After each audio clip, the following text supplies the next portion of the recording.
Hello दोस्तों, पुनः आपका स्वागत है एक और नई क्लास के अंतर्गत और एक और नई अपडेट के साथ।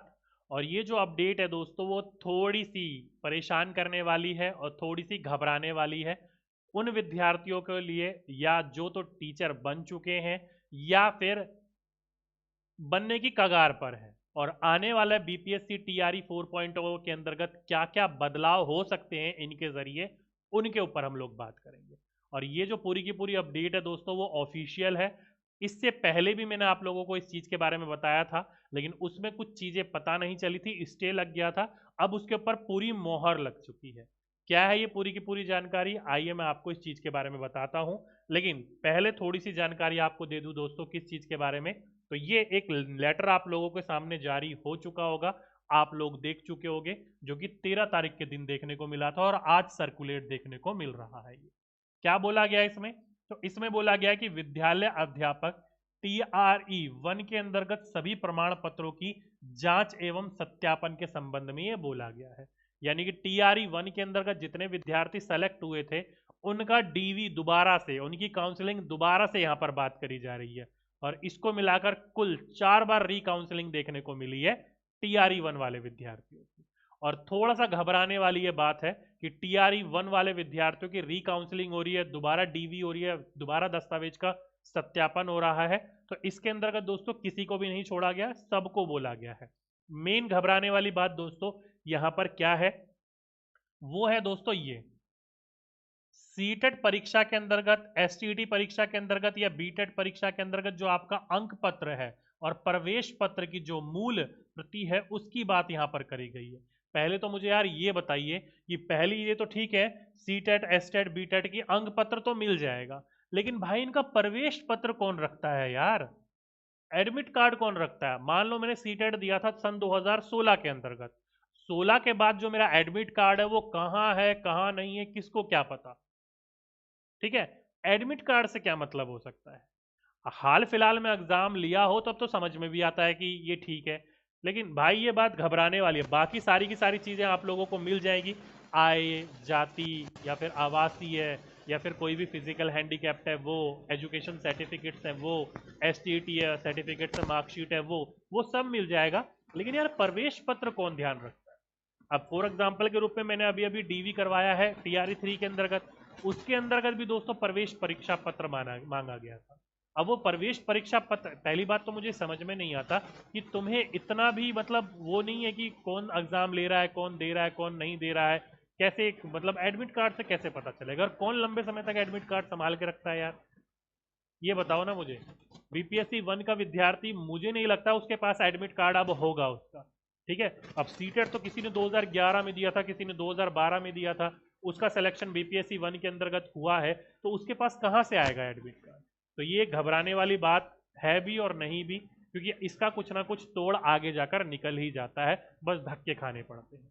तो एक तो बात ये हो गई कि दोबारा से TRE 1 का डीवी यानी कि सत्यापन दस्तावेजों का करवाया जा रहा है। अब इसके पीछे मेन कारण क्या है क्या नहीं है कुछ नहीं पता, लेकिन इतना है दोस्तों, TRE 1 के अंतर्गत ढिलाई हुई थी।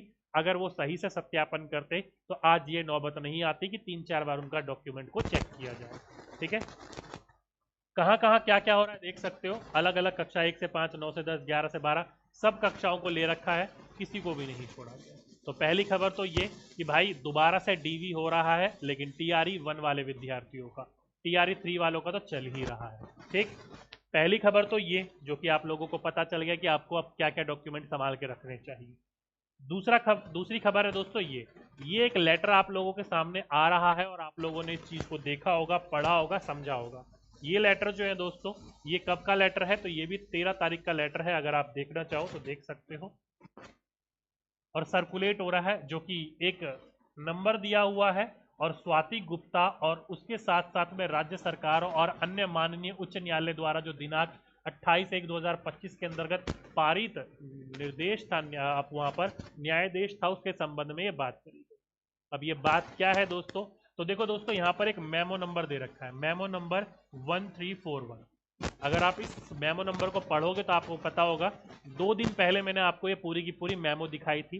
पूरा PDF था ये 20 पेज का, जिसके अंतर्गत इसके बारे में बात करी गई थी, जिसके अंतर्गत कहा गया था, मतलब डिटेल में तो उसके अंतर्गत बात नहीं थी, लेकिन बाद में उसकी अब इसकी क्या कही गई है दोस्तों, इसको सामने प्रस्तुत करके इसके बारे में बात करी गई है। मेमो नंबर क्या है मैं आपको समझा देता हूं। आप लोगों को पता है 2 दिन पहले मैंने आपको एक अपडेट दिया था, जिस अपडेट के अंतर्गत मैंने बताया था कि भाई कुछ ऐसे विद्यार्थी हैं TRE1 TRE2 या TRE3 कुछ भी बोल सकते हो, जिनके मार्क्स जो है सीटेट के अंतर्गत 82 है। और वो विद्यार्थी कौन है, तो जिन्होंने केस फाइल करा है, अधिकतर विद्यार्थी या तो यूपी के हैं या फिर वो झारखंड के।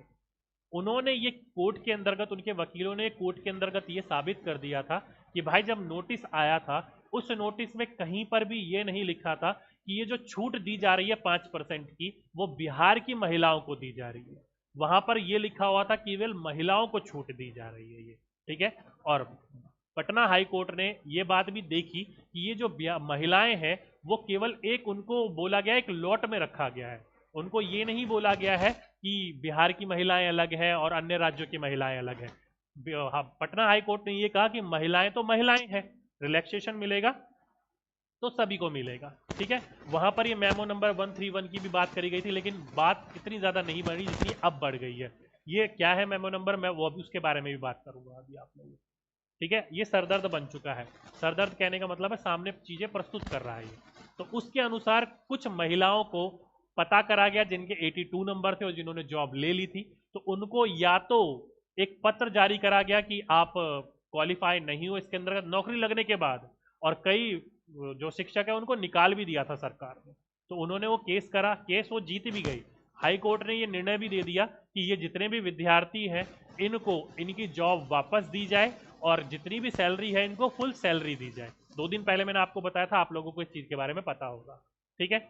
अब ये मेमो नंबर 1341 क्या है मैं आपको बता दूं। आप लोगों को पता है दोस्तों, कुछ समय पहले 2024 की बात है, निर्देशक हुआ करते थे कौन, तो वो हुआ करते थे दोस्तों कन्हैया कुमार भारद्वाज जी। आप लोगों को पता है कन्हैया जी के बारे में। तो उन्होंने एक मेमो नंबर निकाला था 1341 नाम, क्या है 1341 के नाम से, बाद में निकाला था नोटिफिकेशन के बाद में। और उसके अंतर्गत पूरा स्पष्टीकरण करा गया था कि कौन से विद्यार्थियों को कितने नंबर चाहिए, कौन से विद्यार्थियों को कितने नंबर नहीं चाहिए, पूरा डिटेल में उन्होंने उसमें बताया था, ठीक है। तो अब कोर्ट भी यही बोल रहा है कि ये जो मेमो संख्या है इसके अनुसार देखा जाए तो सरकार ने एज ए टैकल कर दिया था कि आपको कितने नंबर चाहिए। फॉर एग्जाम्पल के रूप में 55% नंबर चाहिए होते हैं, और 82 की बात करी जाए तो 82 मार्क्स जो होते हैं दोस्तों वो 54.66% होते हैं, 55 नहीं होते हैं। उस मेमो के अंतर्गत लिखा हुआ है पूरे के पूरे डिटेल में, ठीक है। तो उस मेमो के अंतर्गत बात कही गई है कि नंबर होने चाहिए 82.5। तो 82.5 जो होते हैं दोस्तों वो होते हैं आप लोगों के 55%। अब बात करी जाए भाई सीटेट की, तो सीटेट में ऐसा तो हो नहीं सकता कि 0.5 नंबर आपको मिल जाए, या तो नंबर मिलेगा 82 या नंबर मिलेगा 83, ठीक है। और बात करी जाए दोस्तों, कभी भी कोई भी पॉइंट संख्या 5 से ज्यादा होती है तो उसको हम लोग एज ए राउंड फिगर में लिखकर एक बढ़ाई देते हैं। जैसे कि 82 नंबर जो होते हैं वो 54.66 है, तो 54.66 को हम लिख सकते हैं 55। उसी प्रकार से दोस्तों 82.5 जो होते हैं उसको राउंड फिगर में हम 82 लिख सकते हैं। 82.6 होता है तो उसको राउंड फिगर में हम लोग 83 लिखते हैं, ठीक है। तो वही बात यहां पर करी गई है। और उसी मेमो के अंतर्गत ये भी कहा गया है कन्हैया जी के द्वारा कि इसके अंतर्गत भाई एज रिलैक्सेशन या फिर किसी भी प्रकार के जो चीजें मिलेंगी महिलाओं को छूट, जो 5% की बात करी गई है, 60% ना लाकर 55% लाने हैं, 90 नंबर ना लाकर 82 नंबर लाने हैं, तो वो केवल बिहार की महिलाओं को लाने हैं। उस दस्तावेज में पूरा का पूरा लिखा हुआ था, ठीक है। लेकिन वो दस्तावेज आया था बाद में और नोटिस आया था पहले, नौकरी निकालना बाद में और केस करा गया और उस केस के अंदर का नोटिफिकेशन का पूरा हवाला दिया गया कि भाई यहाँ पर ऐसा कुछ नहीं है।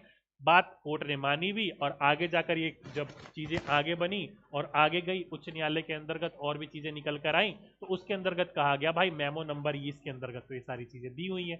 तो अब ये पूरी की पूरी कहानी यहाँ पर आकर फंस गई है कि इसके ऊपर पूरा का पूरा स्टे लगा दिया गया है।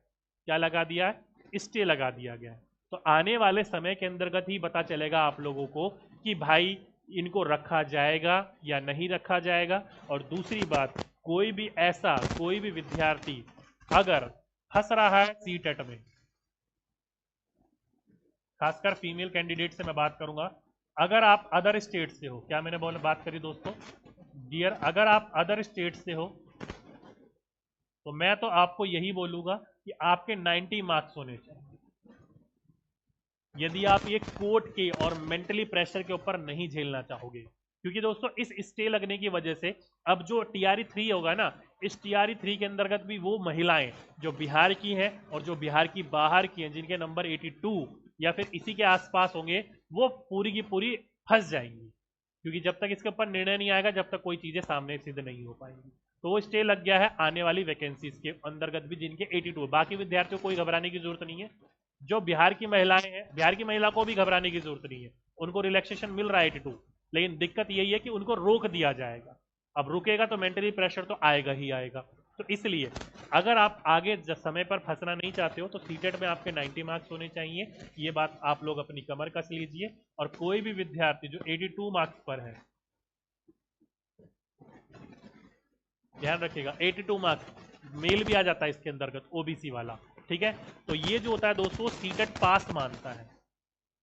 क्या मानता है? पास मानता है। तो इसके अंतर्गत तो फिर भी आप लोग अप्लाई कर सकते हो, अप्लाई इसके अंतर्गत भी कर सकते हो। मैं केवल आप लोगों को इंफॉर्मेशन दे रहा हूं। करना है नहीं करना है वो आपकी सोच है, वो आपकी समझ है, बुद्धि आप लोगों के पास भी है। आने वाले समय के आप भविष्य के टीचर बनने वाले हो, तो करना है नहीं करना है वो मैं आपको बता रहा हूं। अगर आपको मेंटल पीस चाहिए, शांति चाहिए, तो इस देख सकते हो इनको कितनी ज्यादा परेशानियां हो रही होंगी। ठीक है, और इनके साथ साथ में आने वाले जो महिलाएं होंगी बिहार की या अदर स्टेट की, जिनके ये नंबर देखने को मिल रहे होंगे, वो भी यहाँ पर परेशान होंगे। ठीक है, तो अगर मेंटली पीस चाहिए तो आप लोग इस चीज को देख लीजिएगा। और एक बार इस कोर्ट का पूरा निर्णय आ जाता है तो उसके बाद तो मेंटल पीस पीस ही पीस है, कोई घबराने की जरूरत नहीं है। फिर तो आप बेधड़ल्ले से अप्लाई कर लो, यदि कोर्ट ने इसको मान लिया तो। नहीं माना तो भी मेंटल पीस है, क्योंकि साफ पता चल जाएगा कि भाई अब अप्लाई नहीं कर सकते। ठीक है, अब आप लोग मुझे नीचे कमेंट बॉक्स में लिखकर बताइएगा कि ये बात सही है कि 5% का जो रिलैक्सेशन देना चाहिए वो केवल बिहार की महिलाओं को ही देना चाहिए, पूरे स्टेट की, पूरे भारत की महिलाओं को देना चाहिए। आपकी इसके अंतर्गत क्या राय है, क्या नहीं है? मेन मुद्दा यहाँ पर ये फंस गया है दोस्तों, ये पूरे के पूरे निर्णय के ऊपर स्टे लग गया है। अब स्टे लगने का नुकसान यही है कि अब टीआरई 3 के अंतर्गत भी पूरा का पूरा जो 82 वाले महिलाएं होंगी, चाहे वो बिहार की हो या बिहार की बाहर की महिलाओं, उनको भी कहीं ना कहीं रोक कर रखा जाएगा जब तक इसका एक निर्णय नहीं आ जाता है। ठीक है, तो ये पूरा का पूरा एक फैसला सामने निकल कर आया। उम्मीद करता हूँ आप लोग पूरे के पूरे समझ गए होंगे। बाकी किसी भी प्रकार का कोई डाउट हो तो नीचे कमेंट बॉक्स में लिख दीजिएगा। अब काफी विद्यार्थी कहेंगे सर इसकी वजह से टीआरई 4 में क्या देखने को मिलेगा?